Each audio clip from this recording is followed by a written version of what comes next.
Entonces, pero posteriormente en las clases se va a ir viendo el detalle correspondiente. ¿Ya? Entonces, bueno, pueden comunicarse por micrófono, pueden comunicarse por WhatsApp. O sea, bueno, si tienen un grupo WhatsApp también ustedes, y pueden utilizar el micrófono si están muy complicados para hablar por el chat. No, en general, digamos, dentro de la clase traten de tener el micrófono en silencio, porque si no tenemos un ruido de fondo que complica, digamos, la clase, ¿cierto? Como están ahora ahí, sin ruido de fondo. Ya, vamos a ver si podemos compartir la pantalla. Impecable. Ya, déjenme colocarle modo presentación. Ahí está en modo, a ver. Ahí está en modo presentación.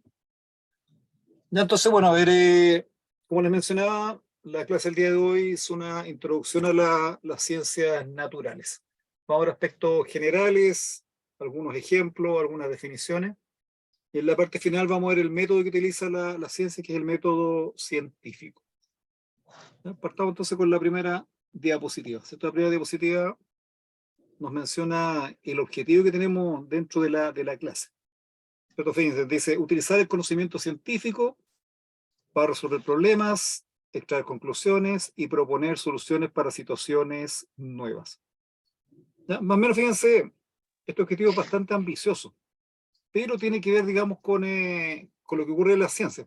No solo en la ciencia, también en otras áreas del conocimiento. Y es, digamos, tener conocimiento, ¿verdad? Tener habilidades, con un objetivo de ser capaz de solucionar problemas. Enfrentar muchas veces problemas nuevos. ¿Ya? Ese, digamos, también es un objetivo de la educación, que uno sea capaz, digamos, de enfrentarse a nuevas situaciones y crear alternativas de respuesta.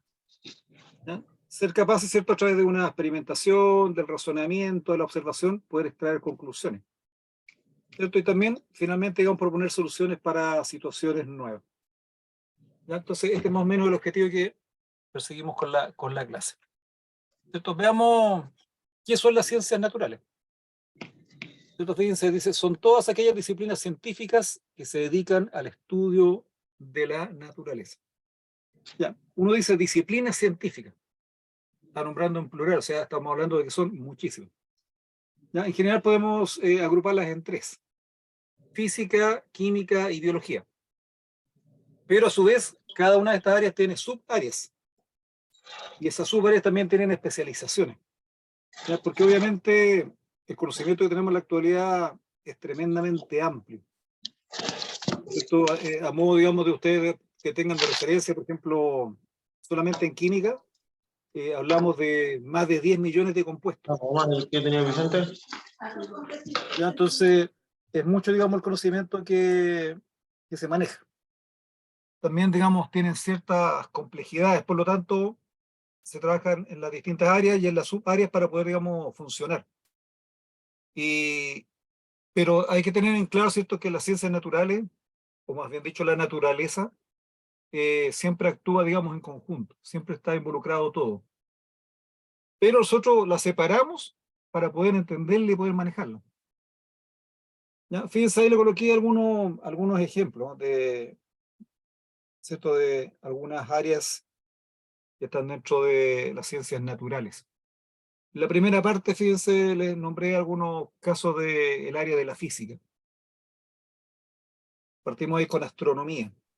Todo el mundo conoce lo que es la astronomía, ¿cierto?, que está muy en boga en la actualidad por estos nuevos telescopios, estos que han lanzado al espacio, y nos están mandando imágenes, videos, ¿cierto?, de alta resolución.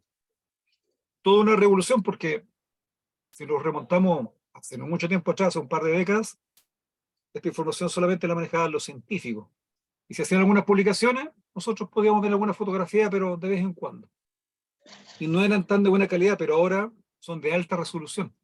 Y la información la tenemos en forma inmediata. Por ejemplo, las personas pueden conectarse a través de Internet, por ejemplo, con la NASA y otras instituciones que se encargan, digamos, de la observación. Y puede ser partícipe de la incorporación de estos nuevos conocimientos.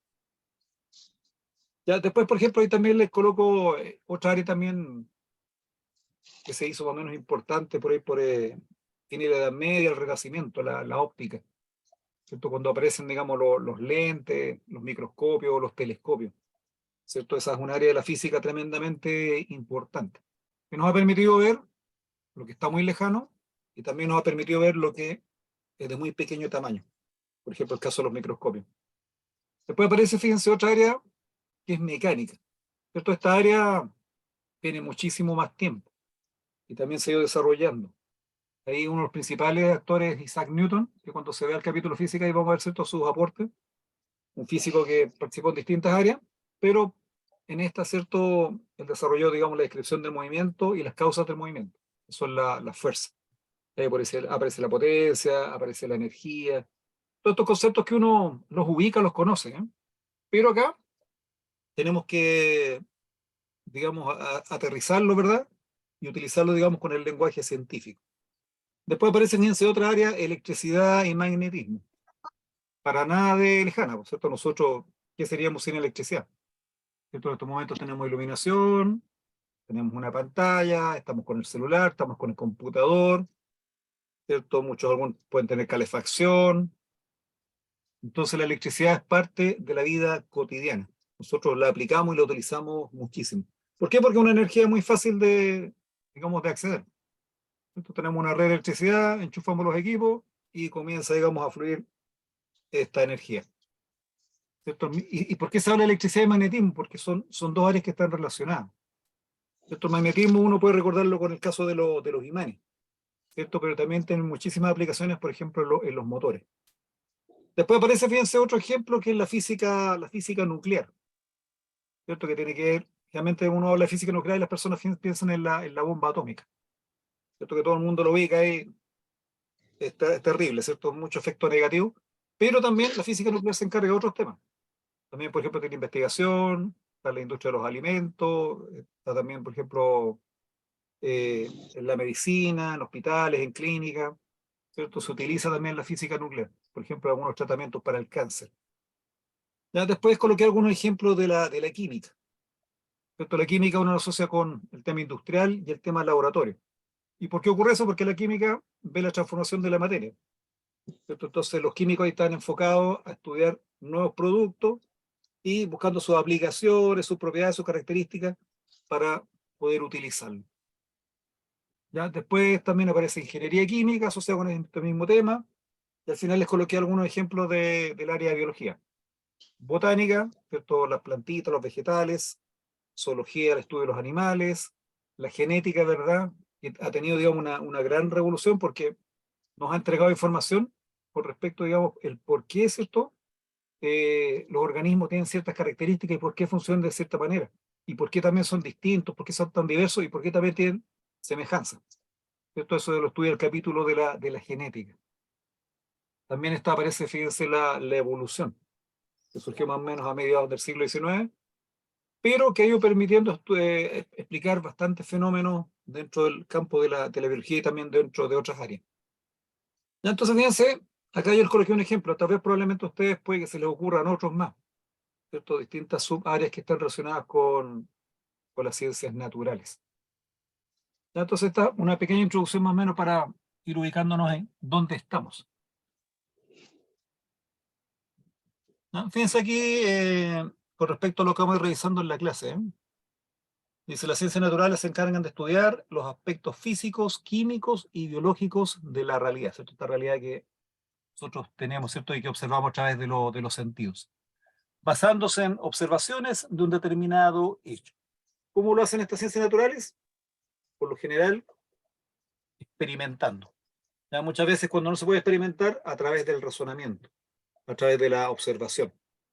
Y las ciencias naturales también están sustentadas en distintos conceptos generales, tales como teorías, principios y leyes. ¿Ya? Probablemente palabras que ustedes tienen que haber escuchado alguna vez, tienen que haberla visto. Pero acá vamos a recordarlas más o menos de qué se trata más en específico y también con algunos ejemplos.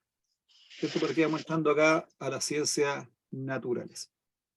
Ya, antes de seguir, consulta, ¿han tenido alguna otra clase aparte de esta o es la primera que tienen? De ciencia es la primera. La primera. Ciencia es la primera. Ya, pero de La otra primera área. de ciencia.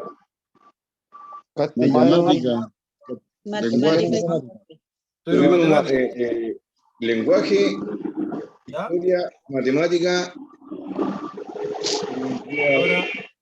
Ahora ciencia. Ah, perfecto, impecable. Ya se, digamos, se están habituando, digamos, a este tema online. Ahí les pido traten de silenciar los micrófonos, ¿cierto? Para que no tengamos problemas de ruido. Ya, bueno, se me ocurre que antes de empezar a entrar al detalle ahí, probablemente más de alguno hace tiempo que no estaba estudiando, puede que sí, como años. ¿Ya? En esos casos, ¿cierto? Ocurre un fenómeno bastante interesante, digamos, cuando el ser humano empieza a revisar un tema, empiezan los recuerdos, ¿cierto? Muchas veces algunas palabras, algunos conceptos y uno recuerda y puede enlazar el nuevo conocimiento. ¿Ya? En el caso particular de ciencia tiene la siguiente complejidad, que no es como, por ejemplo, lenguaje y matemática, porque el lenguaje y matemática lo utilizamos todos los días. Todos los días estamos utilizando el lenguaje y siempre estamos haciendo cálculos, relaciones, análisis que tienen que ver con la matemática. En cambio, ciencias naturales, pese a que estamos dentro de la naturaleza y modificamos la naturaleza, no son términos que utilizamos tanto, excepto aquellas personas que se desarrollan en ámbitos específicos, ¿cierto? Aquellas que trabajan en el laboratorio, no sé, pues en metalurgia, que tienen que trabajar con estos temas, ¿ya?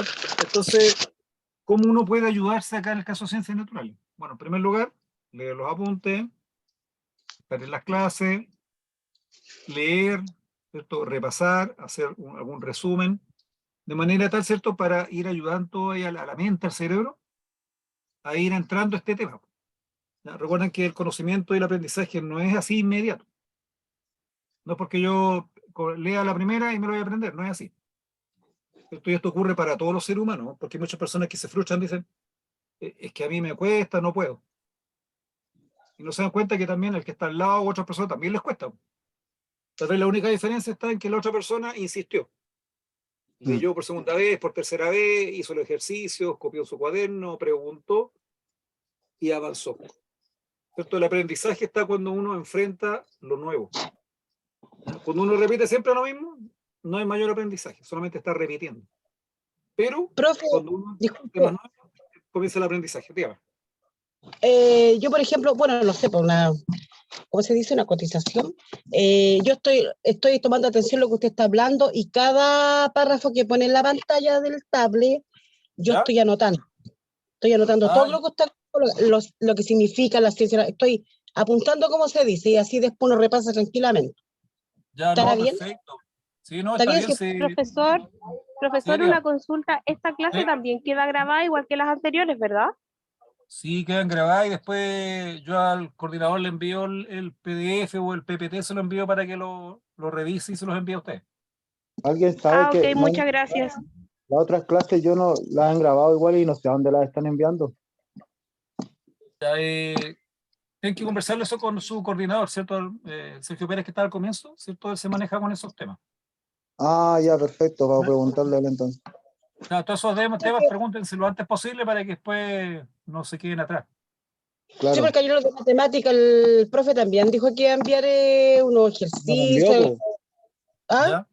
No envió nada. No, no ha enviado nada. No, Claro, po. entonces pregúntenselo a coordinación Sergio Pérez, Ya, Ya, porque Sergio. él canaliza todo esto a través de él, ¿cierto? Uno envía la información.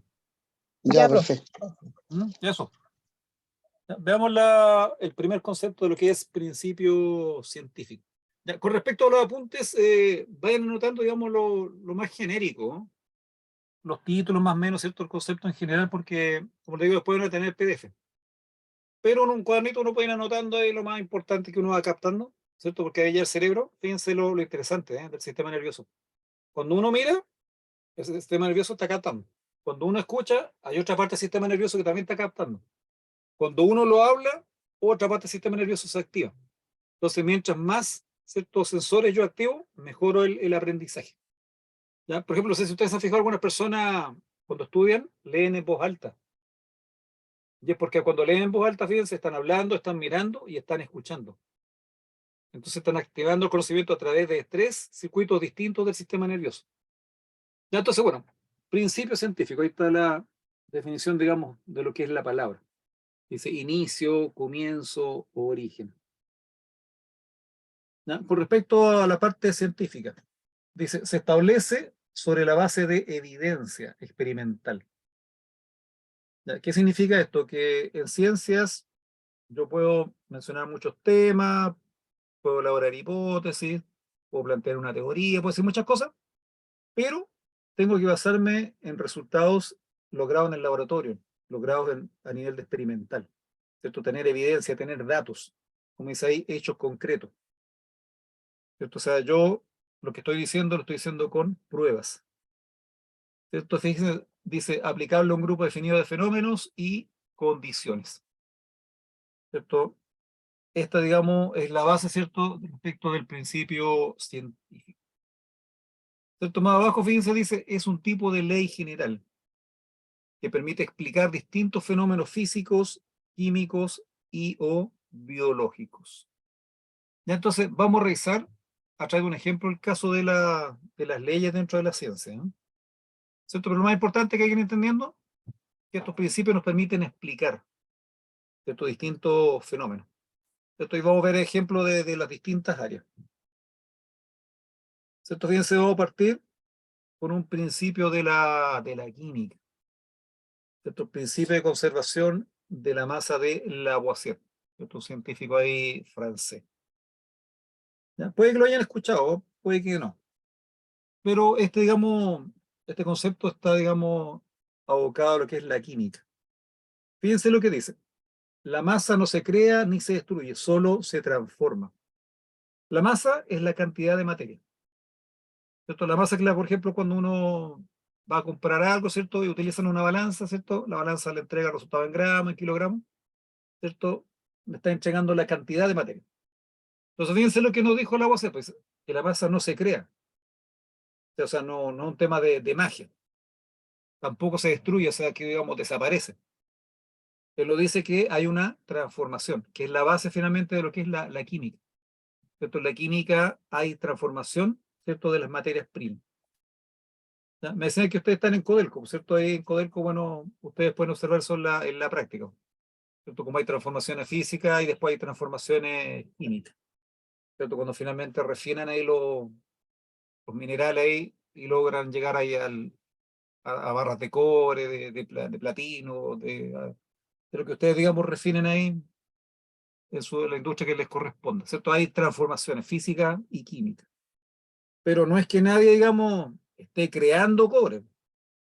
No es que alguien esté destruyendo minerales, solamente hay una transformación. Entonces, fíjense cómo lo ven los químicos este tema. ¿Cierto? Lo ven, digamos, con ecuaciones como lo que aparece ahí en rojo. ¿Cierto? Fíjense, dice a la izquierda.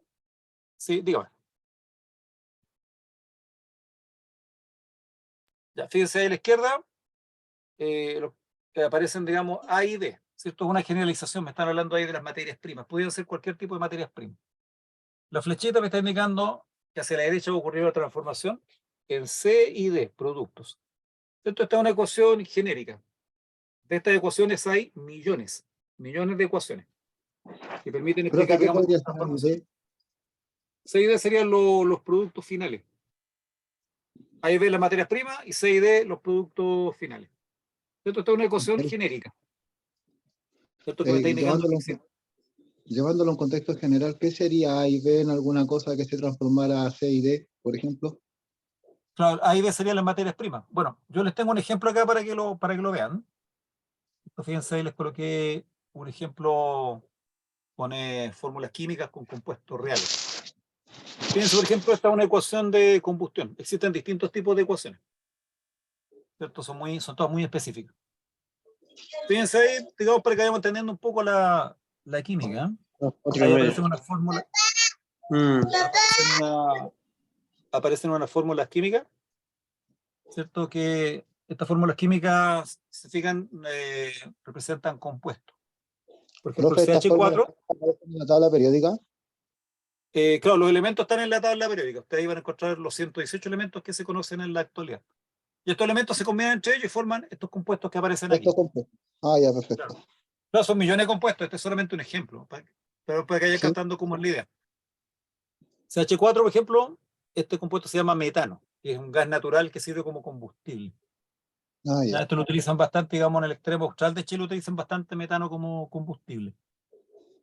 Ya, O2 es el oxígeno, ¿cierto? Este oxígeno que está en la atmósfera del aire que nosotros respiramos. Dióxido de carbono, ¿cierto? Es un producto, por ejemplo, de la combustión. Yo tomo combustible, oxígeno, ¿cierto? En presencia de calor, una llama, ¿cierto? Se produce la combustión, ¿cierto? Se libera calor, fuego, luz, y se liberan también estos productos. Dióxido de carbono y vapor de agua. ¿Cierto? Esta es una combustión que se llama perfecta. En general las combustiones no son perfectas porque siempre surgen también, digamos, otros compuestos indeseables, como el monóxido de carbono, material particulado. Pero, digamos, esta es una cuestión de combustión. Entonces, fíjense, el metano reaccionó con el oxígeno y se transformó en dióxido de carbono y vapor de agua. ¿Ya? Se fijan, digamos, al quemar este combustible yo obtuve energía, que es generalmente lo que las personas buscan. Y obtuvimos el CO2 que nos está provocando un problema a nivel de sociedad. Esto se está provocando, digamos, una contaminación de la atmósfera, ¿verdad? Efecto invernadero, calentamiento global, ¿cierto? Cambios climáticos. Uno de los responsables es el dióxido de carbono. Y también se genera cierto agua, cierto el vapor de agua que es bastante importante para nosotros. Ya, fíjense qué es lo que ocurre. Vamos a relacionarlo con esto que les estaba mencionando al principio de conservación de la masa. Lavoisier, su gran aporte fue que en ese tiempo había muchos químicos y todos hacían ecuaciones, hacían reacciones y explicaban lo que ocurría. Pero a nadie se le había ocurrido colocar estos compuestos en la balanza. Esto en la actualidad, todo el mundo sabe, digamos, que hay que hacer mediciones. Ya a nadie le complicaría medir, ¿cierto?, la masa en una balanza. O sea, no tiene nada del otro mundo en la actualidad, pero en esa época a nadie se le había ocurrido hacerlo, digamos, en forma ordenada como la voy a hacer. Entonces la voy a hacer, fíjense lo que hizo. Tomó el metano, midió su masa, 16 gramos. Midió la masa del oxígeno, 64 gramos. Esas son materias primas. Midió la masa, la sumó y le dio 80 gramos. Y después midió la masa de los productos. Obtuvo 44 gramos de dióxido de carbono y 36 gramos de agua. Y lo sumó y le dio también 80 gramos. Entonces el Lavoisier pensó, dijo, la masa se conserva. Inicialmente tengo 80 gramos y finalmente tengo 80 gramos. ¿Cierto? Y por eso él dice, la masa no se crea ni se destruye, solo hay una transformación. Porque si ustedes se fijan, los átomos que están acá a la izquierda son los mismos átomos que están a la derecha. Digan, carbono, hidrógeno, oxígeno, son exactamente los mismos, pero están ordenados y unidos de otra manera, formando otro tipo de compuestos. Y acá aparece, digamos, la química como la conocemos ahora, pues como una ciencia. Porque antiguamente estaban los alquimistas, que la magia, la hechicería, los temas místicos, que la noche, que los espíritus, hasta que finalmente aterrizó este tema y dijo, nosotros hacemos estudios, vamos al laboratorio, hacemos mediciones y podemos establecer, ¿cierto?, que siempre, digamos, podemos tener ciertas materias primas y podemos transformarlas en ciertos productos. Entonces los químicos se dedican a estudiar distintas reacciones químicas. Y esto, como les digo, en la actualidad hay millones de reacciones químicas y millones de productos que se están obteniendo. Profe, esta es solo la rama de química de ciencias naturales, ¿verdad? Claro, ¿cierto? Este es un ejemplo de un principio de la química, principio de conservación de la masa. ¿Cierto? Vean así cómo es un principio, ¿cierto? Permite explicar distintos fenómenos. ¿Cierto? Acá, digamos, la persona cuando lo estudia, lo trabaja, se da cuenta que esto después se puede repetir y se puede aplicar a otras situaciones. ¿Cierto? Bastante importante, digamos, este principio. ¿Cierto? Fíjense, acá tenemos un ejemplo de la biología, el principio de la biogénesis. Dice, todo organismo proviene de otro, ya sea unicelular, es decir, una célula, caso de las bacterias, o multicelular, como los seres humanos, a través de la reproducción.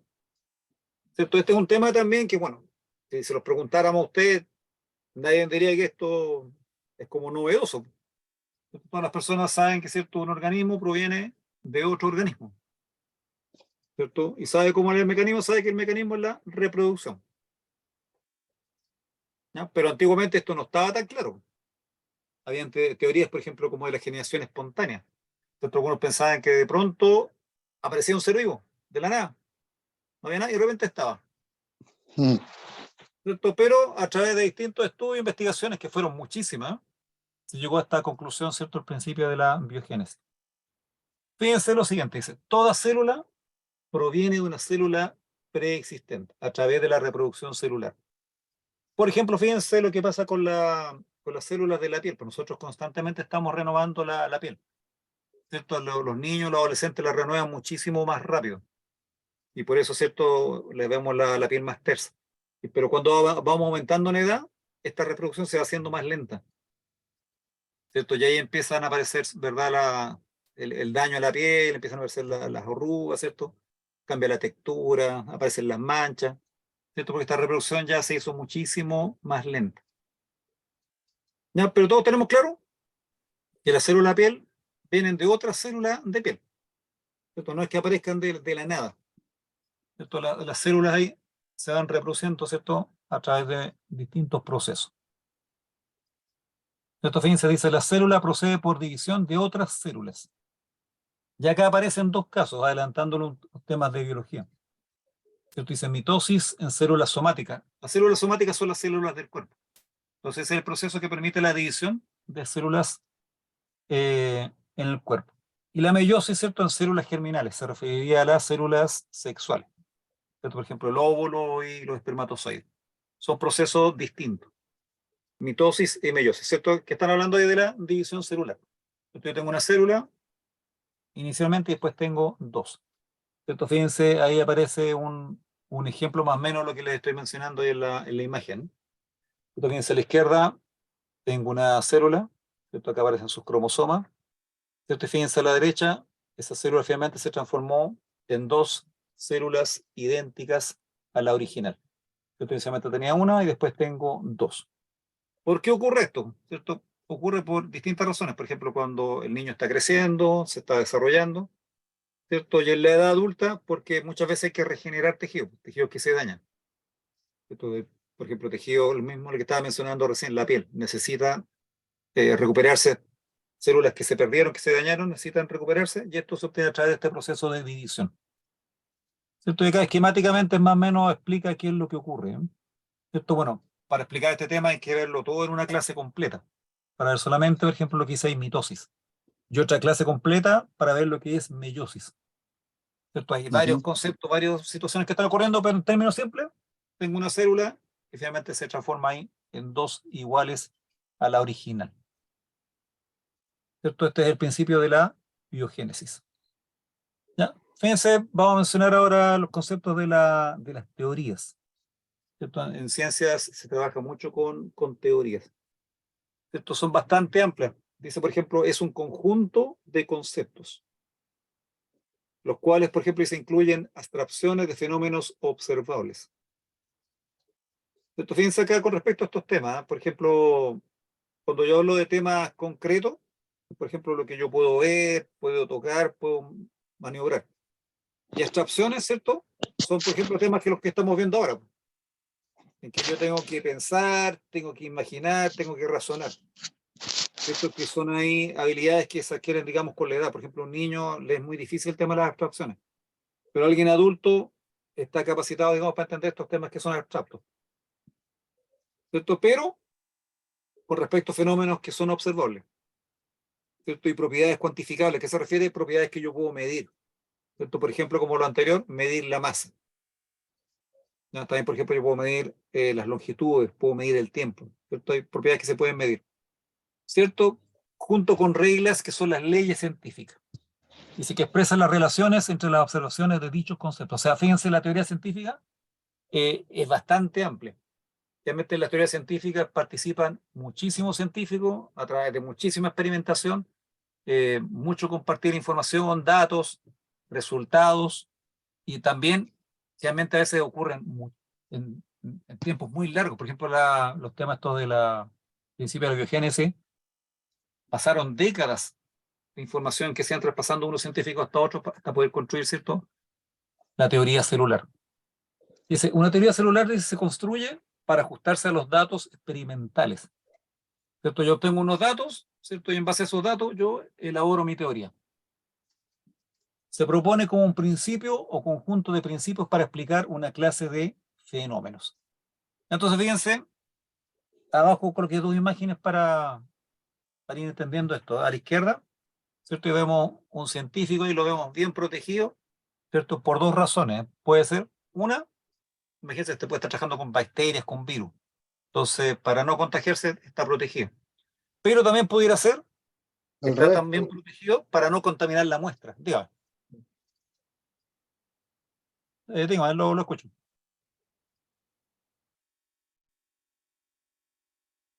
Ah, me está preguntando, profe, no escucho la clase. Tienen que revisar ahí cuando no escuchan, ¿cierto? Revisen ahí en su computador, ¿no?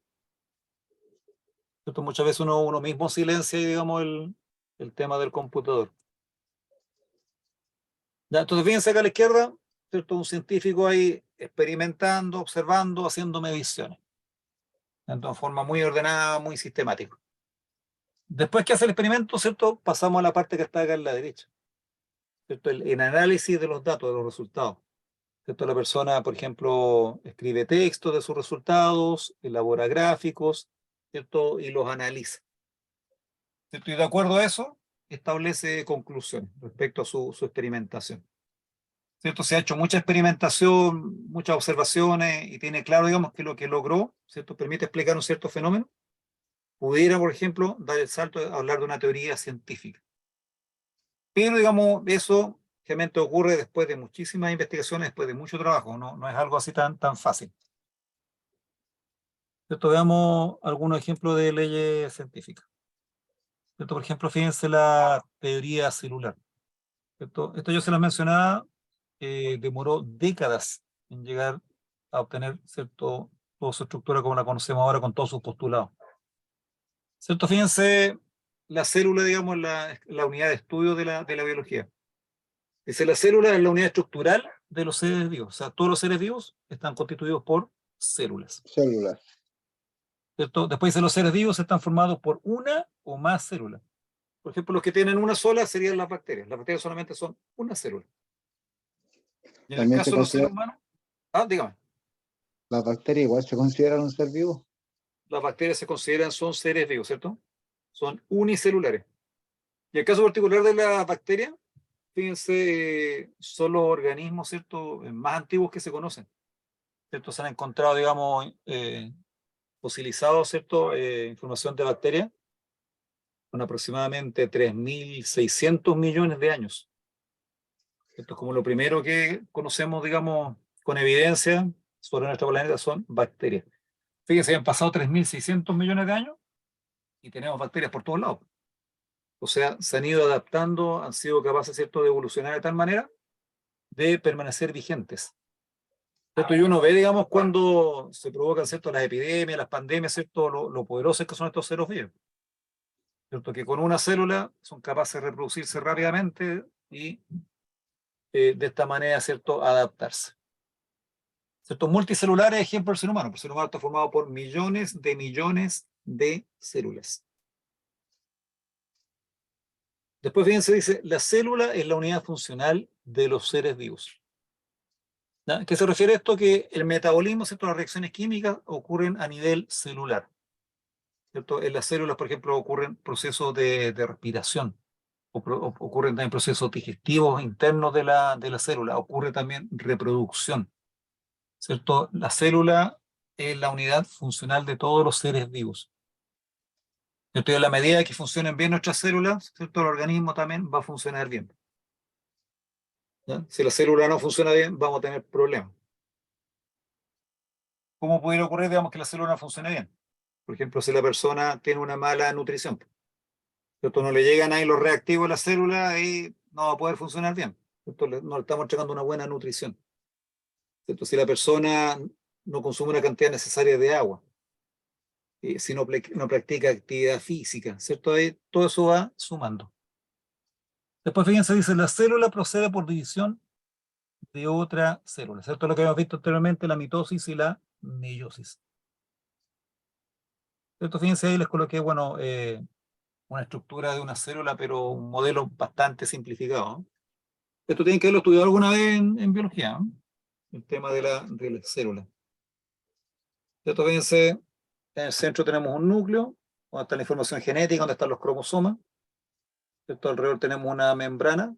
¿Cierto? Déjenme hacer el mouse ahí, ¿cierto? Ahí tenemos una membrana ¿cierto? Que es la recubierta de la célula, que divide el interior del exterior, ¿cierto? Entre el núcleo y la membrana plasmática está el citoplasma, y ahí están inmersos los distintos organelos, donde ocurren ahí estas reacciones metabólicas que les mencionaba. ¿Cierto? Bueno, este tema de la célula también implica varias clases, digamos, para entender el tema. Pero básicamente, fíjense acá, estamos dando un ejemplo de la teoría celular, que como les digo, todo esto fue armándose a través de muchísimo tiempo. Esto que uno lo ve así en 5 minutos, 10 minutos, tardó fácil, por ejemplo, 100 años. 100 años lograr estructurar estos postulados. ¿Ya? Entonces, fíjense lo interesante del conocimiento. El conocimiento muchas veces cuesta muchísimo obtenerlo, pero el resultado puede llegar a gran cantidad de seres humanos que lo pueden utilizar. Y muchos de los que lo utilizan pueden incluso mejorarlo. Entonces, digamos, un tema importante en la ciencia, que, digamos, el tema no está cerrado. ¿Cierto? Uno puede discutir estos temas, criticarlos, y a través de experimentación demostrar que hay que cambiar algunas cosas. ¿Cierto? El conocimiento está en constante evolución. Lógicamente lo que se conocía hace 30 o 40 años atrás, hoy en día muchas veces es totalmente distinto. Ha cambiado, digamos, la manera de pensar. Pero todo en base a resultados. Fíjense, ahí tenemos otro ejemplo de teoría, ¿cierto? Que es la teoría de la evolución. Generalmente las personas ahí lo asocian, ¿cierto?, con el chimpancé y el ser humano, que generalmente se acuerdan de eso. ¿Cierto? Y fue uno de los grandes problemas que tuvo el científico Charles Darwin, el que elaboró esta teoría de la evolución. Como fue tan revolucionario lo que él planteaba, y iba en contra de lo que se había establecido, digamos, en esa época, muchos no le creían, muchos se burlaban, ¿cierto? Se reían de él, pero de acuerdo a la información que se iba obteniendo a través del tiempo, se ha ido entendiendo que esta teoría de evolución tiene muchísima evidencia que sustenta, digamos, lo que mencionaba Charles Darwin. Entonces, fíjense qué es lo que decía él. Él decía, la diversidad de especies, animales y vegetales, estas que nosotros observamos a nuestro alrededor, dice, descienden de organismos más simples. ¿Y cómo ocurre esto? Dice, a través de medios, por medio de cambios graduales en el tiempo. Esto estamos hablando de miles de millones de años que van propiciando los cambios. ¿Cierto? Fíjense, dice, almacenados en generaciones continuas. ¿Cierto? A través de una generación a otra se van observando cambios. ¿Cierto? Déjenme ver si tengo más detalle acá. No tengo más detalle. ¿Cierto? Entonces, mencionemos algunas cosas que decía Charles Darwin. Por ejemplo, él anduvo, por ejemplo, por acá, por Sudamérica, pasó por nuestro país, por otro lado, ¿cierto? Y él observó, miraba la vegetación, observaba los distintos animales y observaba que habían diferencias y también habían como semejanzas. Y ahí de esta manera empezó a elaborar sus teorías. Por ejemplo, uno de los temas que él hablaba era de la selección natural. Entonces, fíjense aquí en lo que se refiere a la selección natural. Él decía lo siguiente, imaginémonos un caso así particular. Imaginémonos ver unos leones. ¿Tú te imaginas unos leones? Por ejemplo, un león que es muy fuerte, ¿cierto? Corre rápido, es bueno para cazar, ¿cierto? Y de esta manera, ¿cierto?, logra tener alimento, puede crecer, se desarrolla. Y cuando llegue a la edad adulta, este león, ¿cierto?, va a encontrar pareja y se va a reproducir.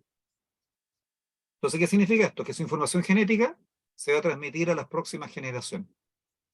¿Cierto? Entonces, él tiene ciertas variaciones favorables que le permiten, ¿cierto?, que adaptarse al medio, ¿cierto?, y transmitir estas características a las próximas generaciones.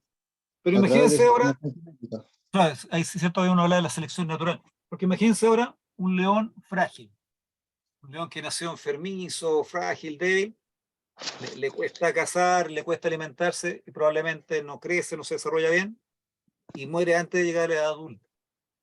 O llega a la edad adulta tan débil que no es capaz de competir con los otros leones. Y por lo tanto, no encuentra pareja, no hay reproducción con él. Entonces su información genética desaparece. Se reproduce los más fuertes, ¿no? Claro, en este caso, por ejemplo, uno puede decir que se reproducen los más fuertes, los que, más bien dicho, se dice los que se adaptan. ¿cierto?, a las condiciones en las cuales están. Entonces, esta selección natural, ¿cierto?, que planteaba Darwin, los que tenían las condiciones favorables, estas condiciones favorables iban a permitir que su información genética se fuera transmitiendo de una generación a otra. En cambio, los que tuvieran, ¿cierto?, variaciones desfavorables, ¿cierto?, muchas veces su información genética no se iba a transmitir a otras generaciones. Entonces esto va a ir provocando, a través de las generaciones, cambios, ¿cierto?, ciertas modificaciones, que en algunos casos pudiera llegar a la situación de que aparece una nueva especie distinta. Ya, Profesor, bueno, dígame. la teoría de Darwin entonces es la que, según él dice, nosotros venimos del mono. Claro, bueno, Darwin no plantea directamente eso, ¿no? Lo que plantea, digamos que, por ejemplo, todos esos que están ahí en la imagen, ¿cierto?, que por ejemplo podrían ser homínidos, primates, simios, lo que él planteaba es que tenían un antepasado común, y que ese antepasado común, ¿cierto?, se fue dividiendo en distintas especies. Esos antepasados comunes es lo que están buscando muchos científicos, ¿cierto? La gente que se dedica a esta área, la antropología y la arqueología, están buscando, digamos, esos antepasados comunes de distintas especies. Ahora, digamos, con el calentamiento global, se están produciendo gran cantidad de hielo. Por ejemplo, ahí en el hemisferio norte, en el polo norte, y están apareciendo, digamos, muchos fósiles. Y todos estos temas que les estoy mencionando están empezando a aparecer piezas del rompecabezas ahí, de estos antepasados comunes. Están apareciendo otros homínidos, ¿cierto?, otros primates, otros simios, ¿verdad? Y esto es información, ¿cierto? Información para los científicos. Ya, esa es una teoría. Pues fíjense, aparece la teoría de los genes, ¿cierto? Acá, digamos, yo creo que todos ubican, ¿cierto?, el tema de los óvulos, de los espermatozoides. Entonces, nosotros sabemos que en el espermatozoide está la información genética, ¿cierto?, del hombre, y en el óvulo la información genética de la mujer. ¿Cierto? 23 cromosomas en el espermatozoide, 23 cromosomas en el óvulo. Cuando se encuentran, ¿cierto? Se unen, ¿cierto?, y se recupera la cantidad de cromosomas de la especie, 46 cromosomas, ¿cierto? Y se comienza a formar un nuevo individuo. Wow. ¿Cierto? Entonces, ahí en este caso, ¿cierto?, comienza la transferencia, ¿cierto?, de la información genética. ¿Cierto? Bueno, y sabemos que este nuevo individuo va a ser distinto a los padres, ¿cierto? Porque ya no es igual a los padres, porque tenemos 50% de información del padre y 50% de información de la madre.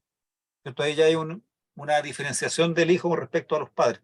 También existen varias otras diferencias más, ¿eh? Y uno, como les digo, hay que dedicarle un par de clases, ¿cierto?, para ver, digamos, lo interesante de este tema, ¿cierto? El por qué los hijos se parecen a los padres, pero finalmente son distintos. Y aunque se pueden tener muchos hijos, van a ser todos distintos, ¿cierto?, entre ellos y distintos los padres, ¿cierto? Hay que estudiar, digamos, un capítulo ahí que requiere varias clases. Pero es un ejemplo de teoría, ¿cierto? Teoría de los genes.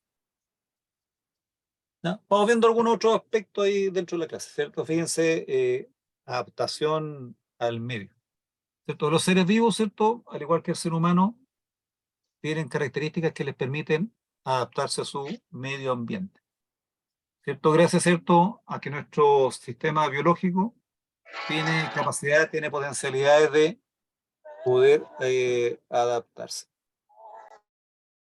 ¿cierto? Acá es bastante interesante, por ejemplo, uno puede observarlo, ¿no?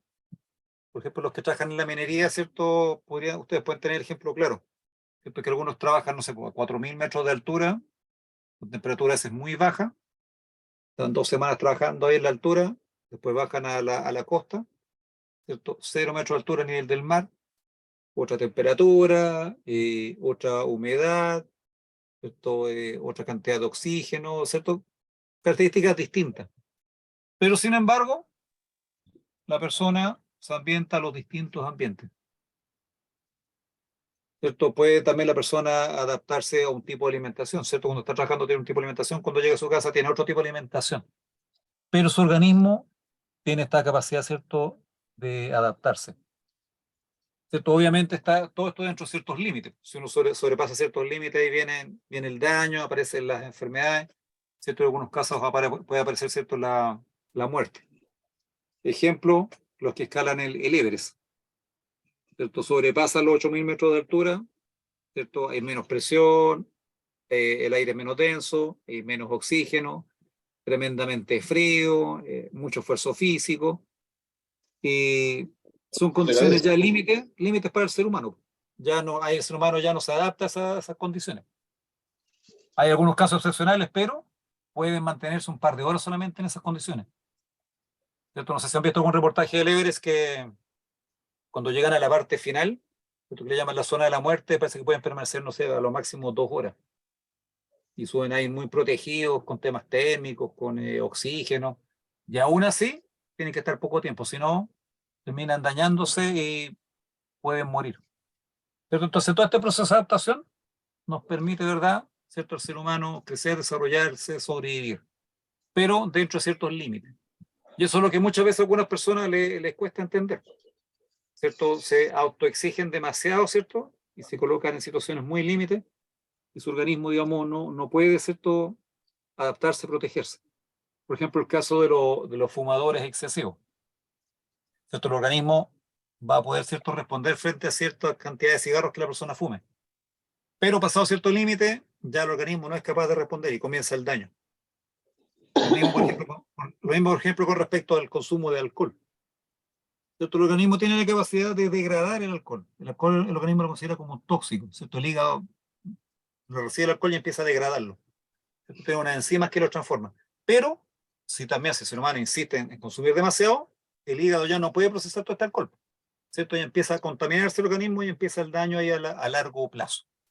La cirrosis. Entonces, claro, aparece, por ejemplo, la cirrosis hepática. Y no sé si han tenido oportunidad de conocer a alguien con cirrosis hepática, es un tema tremendamente complejo. ¿Cierto? La persona ahí tiene mucho sufrimiento. Entonces, adaptación al medio nos permite, ¿cierto?, mantenernos sanos, pero también si no nos cuidamos, nos enfermamos. ¿Cierto? Fíjense, y lo último que vamos dentro de la clase por tema de tiempo es un ejemplo de una ley científica. ¿Cierto? Fíjense, acá aparece la segunda ley de Newton. ¿Cierto? Este es un hombre que, un grande científico dentro de la física, y uno de los temas que estudió, ¿cierto?, fue el movimiento y las causas del movimiento. Ya, entonces, fíjense acá, les coloqué en rojo el resultado de la ley. Esto dice F igual M por A. ¿Qué significa esta ley? Esto dice que la fuerza es igual a la masa por la aceleración. Entonces, veamos cierto razonamiento cómo Newton llegó a establecer esta ley. Fíjense que muchas veces la genialidad no es, digamos, que sean personas extraterrestres de otro mundo, sino que son personas que tienen capacidad de observación y razonamiento. Fíjense qué pasa si yo aplico fuerza sobre un objeto o un mueble. ¿Cierto? Si el mueble es muy pesado, no voy a poder moverlo. Pero si está dentro de mis capacidades, voy a poder moverlo. ¿Cierto? Si yo aplico fuerza, ¿cierto?, el objeto va a cambiar su velocidad, es decir, se va a acelerar. ¿Cierto? Y eso es lo que estableció Newton. Pues dijo, si yo aplico fuerza, voy a lograr que el objeto se acelere. Y se dio cuenta de lo siguiente, pues dijo, dependiendo de la masa del objeto, ¿cierto?, es lo que se va a acelerar. Entonces, imagínense si yo empujo un auto, ¿cierto? Lo coloco ahí en neutro, sin freno a mano, puedo empujar el auto, ¿cierto?, sin mayores problemas. Aplico fuerza y se va a empezar a desplazar, se va a empezar a acelerar. Pero ¿qué pasa si yo quiero hacer lo mismo con un camión? ¿Cierto? Ahí ya va a cambiar porque el camión tiene mucha masa. ¿Cierto? Yo no tenía oportunidad de hacer experimentación, pues se me imagina que a lo mejor si uno empuja un camión, a lo mejor no se mueve. Entonces, él, a través de esa observación y experimentación, estableció que si uno aplica fuerza, ¿cierto?, dice la fuerza está, digamos, directamente relacionada con la masa y la aceleración. Entonces le hizo muchos experimentos, muchos datos, mucha información y logró establecer esta relación, que hasta el día de hoy se utiliza, digamos, en la física. Y es bastante práctica porque si yo hago mediciones, por ejemplo, yo mido la masa y mido la aceleración, puedo conocer la fuerza que se aplicó. ¿Cierto? Y todos estos temas puedo estudiarlos en forma teórica y después llevarlos, ¿cierto?, a la experimentación. ¿Cierto? Por ejemplo, los que diseñan automóviles pudieran, por ejemplo, aplicar esta fórmula. ¿Cierto? Por ejemplo, imagínense, ellos dicen, bueno, queremos que el vehículo se acelere bastante. ¿Cierto? Que es lo que muchas veces están buscando los clientes cuando compran el auto. Quieren un auto rápido que se acelere. ¿Cierto? Entonces dicen, bueno, a ver, Para lograr eso, vamos a tener que aplicar, va a tener un motor que pueda hacer, desarrollar fuerza. Pero, si el auto es muy pesado, va a costar, digamos, que se acelere. Entonces hay que estudiar bien cuánta masa podemos trabajar en este auto. ¿Cierto? ¿Qué peso puede tener? Y para lo cual dicen, bueno, si queremos desarrollar cierta cantidad de fuerza, que es la que calculamos, queremos lograr que este motor tenga una cierta potencia. ¿Cierto? Y ahí empiezan a hacer los distintos cálculos físicos en teoría, ¿cierto? Y después lo llevan ahí al laboratorio, construyen el vehículo, ¿cierto? Y van viendo en la práctica qué va ocurriendo. ¿Cierto? Entonces son muy importantes, digamos, estas leyes. ¿Cierto? Que fíjense, dice, son relaciones constantes entre dos o más variables. En este caso, fíjense, hay tres variables: fuerza, masa y aceleración. ¿Cierto? En el caso de la física, aparecen las unidades, fíjense. La fuerza se mide en Newton, la masa en kilogramos, la aceleración metros por segundo al cuadrado. Entonces es un dato que después tenemos que ver en física, ¿cierto? Que tenemos magnitudes, las cuales tienen unidades. ¿Cierto? Fíjense, y la última diapositiva que vamos a revisar el día de hoy va a ser las etapas del método científico. El PDF les mando al detalle esta parte, ¿cierto? Porque después lo lean, lo revisen. ¿Cierto? Los científicos siempre hacen una observación. Siempre están ahí observando en el ambiente en que trabajan. ¿Cierto? Frente a eso uno plantea un determinado problema. Y después se elaboran una hipótesis, ¿cierto? Que son conjeturas, ¿cierto? Son posibles soluciones al problema. De acuerdo a eso, desarrollan un experimento, obtienen información, después analizan esa información y establecen conclusiones. Generalmente, ¿cierto? ¿Qué es lo que ocurre? Ellos ratifican la hipótesis o la rechazan. Dicen, en realidad lo que yo había planteado resultó verdadero.